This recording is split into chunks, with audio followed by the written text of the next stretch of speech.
আসসালামু আলাইকুম। আন্তর্জাতিক টিভি নিউজে আপনাকে স্বাগত। শুরুতেই জানাবো আমাদের হাতে থাকা সর্বশেষ গুরুত্বপূর্ণ আপডেট যুদ্ধের সংবাদ, এরপর বিস্তারিত। বাংলাদেশের সর্বশেষ গুরুত্বপূর্ণ আপডেট সংবাদে আপনাকে স্বাগত। শুরুতেই সংবাদ শিরোনাম, পরে বিস্তারিত।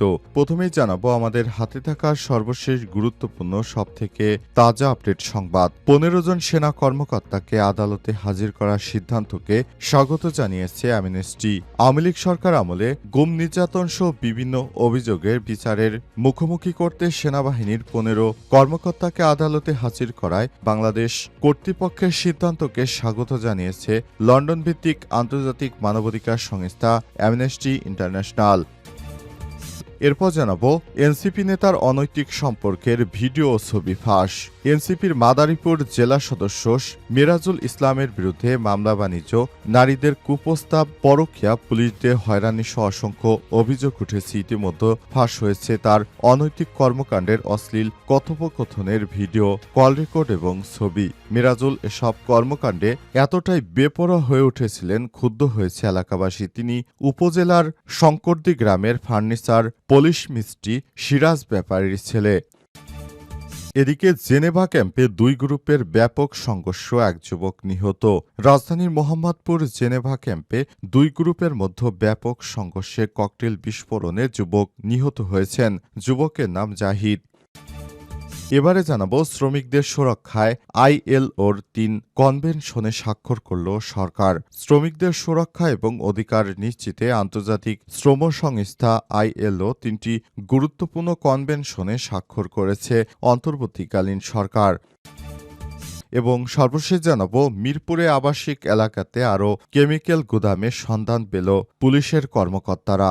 গত 14 অক্টোবর রাজধানীর মিরপুরে রূপনগরের শিয়ালবাড়ি এলাকায় ভয়াবহ অগ্নিকাণ্ডে প্রাণ হারিয়েছে অন্তত 16 জন। রাসায়নিক গুদাম থেকে ছড়িয়ে পড়া আগুন মুহূর্তেই পাশের একটি কারখানায় পৌঁছে যায়। এরপর থেকেই আতঙ্কে রয়েছে স্থানীয়রা। প্রিয় দর্শক, এতক্ষণ শুনছিলেন সংবাদ শিরোনাম, এবারে বিস্তারিত। তবে তার আগে বন্ধুরা, অনুরোধ থাকবে এই সংবাদটিতে একটি লাইক দিন। এই চ্যানেলে আপনি নতুন হয়ে থাকলে আমাদের সংবাদটি দেখতে দেখতে চ্যানেলটি সাবস্ক্রাইব করে রাখুন। কমেন্ট করে বন্ধুরা আপনার মূল্যবান মতামত জানিয়ে দিন আপনি বিশ্বের কোন দেশ থেকে বা বাংলাদেশের কোন স্থান থেকে আমাদের সংবাদটি দেখছেন এবং শুনছেন। এবারে বিস্তারিত। 15 সেনা কর্মকর্তাকে আদালতে হাজির করার সিদ্ধান্তকে স্বাগত জানিয়েছে যুক্তরাষ্ট্রের মানবাধিকার সংস্থা অ্যামনেস্টি। আওয়ামী লীগ সরকার আমলে গুম নির্যাতন সহ বিভিন্ন অভিযোগে বিচারের মুখোমুখি করতে সেনাবাহিনীর 15 কর্মকর্তাকে আদালতে হাজির করার বাংলাদেশ কর্তৃপক্ষের সিদ্ধান্তকে স্বাগত জানিয়েছে লন্ডন ভিত্তিক অ্যামনেস্টি ইন্টারন্যাশনাল। অ্যামনেস্টির পক্ষ থেকে মনে করা হচ্ছে, যারা শেখ হাসিনার সময় বিচার বহির্ভূত হত্যাকাণ্ডের সঙ্গে জড়িত ছিল তাদেরকে কোনোভাবেই সরকারের ছাড় দেওয়া উচিত নয়। কারণ তারা তখন সেনাবাহিনীর বাইরে এসে যখন তারা বিভিন্ন জায়গায় অর্থাৎ প্রধানমন্ত্রীর সচিব হিসেবে কিংবা যখন তারা র্যাবের ঊর্ধ্বতন কর্মকর্তা হিসেবে দায়িত্ব পালন করেছেন, তখন তারা এসব বিষয়ে অপকর্ম করে বেরিয়েছেন।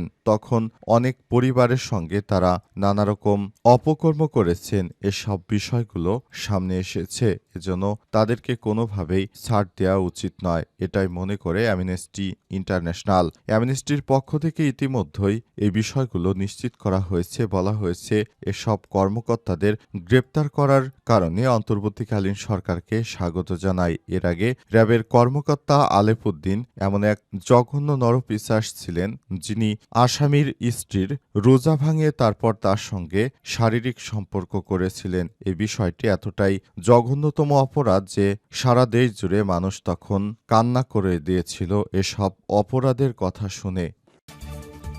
এনসিপি নেতার অনৈতিক সম্পর্কের ভিডিও এবং ছবি ফাঁস। মাদারীপুরের জেলা সদস্য মিরাজুল ইসলামের বিরুদ্ধে মামলা বাণিজ্য, নারীদের কুপ্রস্তাব, পরকীয়া, পুলিশদের হয়রানি সহ অসংখ্য অভিযোগ উঠেছে। ইতিমধ্যে ফাঁস হয়েছে তার অনৈতিক কর্মকাণ্ডের অশ্লীল কথোপকথনের অডিও এবং কল রেকর্ড ও ছবি। মিরাজুলের এসব কর্মকাণ্ডে ক্ষুব্ধ এলাকাবাসী। তিনি রাজের উপজেলার শঙ্করদি গ্রামের ফার্নিচার পুলিশ মিস্ত্রি সিরাজ ব্যাপারীর ছেলে। এদিকে বিয়ের প্রলোভন দেখে অনৈতিক সম্পর্ক ব্ল্যাকমেইল করে টাকা আত্মসাৎ ও হুমকি অভিযোগ তুলে সেনাবাহিনীর কাছে লিখিত অভিযোগ দিয়েছে এক ভুক্তভোগী নারী। এর আগে টাকা চুরি এবং নারী কেলেঙ্কারির অপকর্মে জড়িত থাকায় অভিযোগে বহিষ্কার করেছে পরপর 4টি কিন্ডারগার্টেন স্কুলের শিক্ষক পদে থেকে।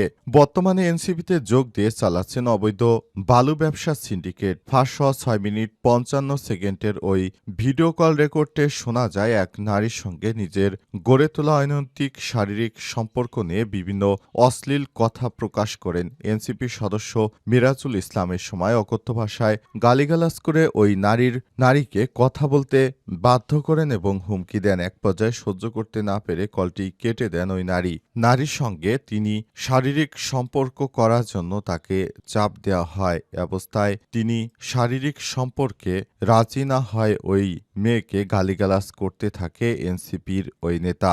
এরপরই বিষয়টি সামাজিক যোগাযোগ মাধ্যমে ছড়িয়ে দিয়েছে হয়তো ওই মেয়েটি। জেনেভা ক্যাম্পে দুই পক্ষের সংঘর্ষে এক যুবক নিহত। রাজধানীর মোহাম্মদপুর জেনেভা ক্যাম্পে দুই গ্রুপের সংঘর্ষে ককটেল বিস্ফোরণে এক যুবক নিহত হয়েছে। যুবকের নাম জাহিদ। বুধবার দিবাগত রাত 3টার দিকে ধর্ষণের এই ঘটনা ঘটে। গুরুতর আহত অবস্থায় জাহিদকে উদ্ধার করে ঢাকা মেডিকেল কলেজ হাসপাতালে নিয়ে গেলে চিকিৎসক ভোরে মৃত ঘোষণা করেন। ঢাকা মেডিকেল পুলিশ ক্যাম্পের ইনচার্জ মোহাম্মদ ফারুক মৃত্যুর বিষয়টি নিশ্চিত করেছেন।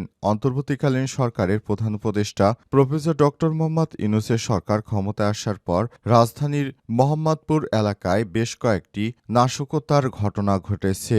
এর মধ্যে প্রতিনিয়ত সেখানে কবজিকাটা আনোয়ার গ্রুপ থেকে শুরু করে আবার বর্তমানে পাটালি গ্রুপ, এমন কোনো অত্যাচার নেই সেই এলাকায় হচ্ছে না। সেখানের সাধারণ মানুষ এক প্রকার জিম্মি হয়ে রয়েছে। তারা প্রতিনিয়ত বাঁচার লড়াই করছে। অন্তর্বর্তীকালীন সরকারের প্রধান উপদেষ্টা এই বিষয়টি গুরুত্ব সহকারে দেখা উচিত। তিনি যদি এসব বিষয়গুলো ঠিকভাবে না দেখেন তাহলে ভবিষ্যতে আরও বড় ধরনের সমস্যা তৈরি হতে পারে। তাই সরকারকে সব বিষয় নিয়ে খুবই গুরুত্ব সহকারে দেখতে হবে। তা না হলে অন্তর্বর্তীকালীন সরকারের প্রধান উপদেষ্টা যে রাষ্ট্র পরিচালনা করছেন এতে অনেক জায়গায় মানুষ বিমুখ হয়ে আছে। শ্রমিকদের সুরক্ষায় আইএলওর 3 কনভেনশন স্বাক্ষর করল প্রধান উপদেষ্টা। শ্রমিকদের সুরক্ষা এবং অধিকার নিশ্চিতে আন্তর্জাতিক শ্রম সংস্থা আইএলও 3টি গুরুত্বপূর্ণ কনভেনশনে স্বাক্ষর করেছে।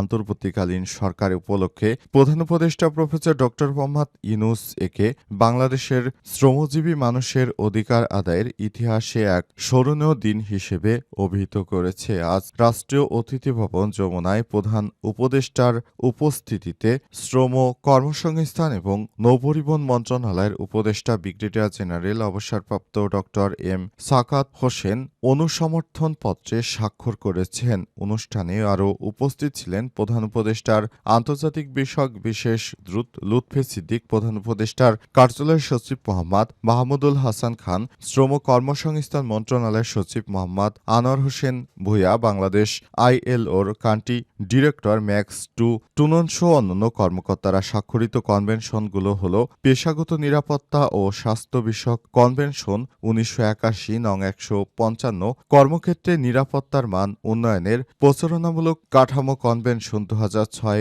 নং 187, কর্মক্ষেত্রে সহিংসতা ও হয়রানি প্রতিরোধ বিষয়ক কনভেনশন 2019 নং 190 এর মতো কনভেনশন 187 এবং 155 আইএলওর মৌলিক কনভেনশন হিসেবে 2022 সালে ঘোষণা করা হয়।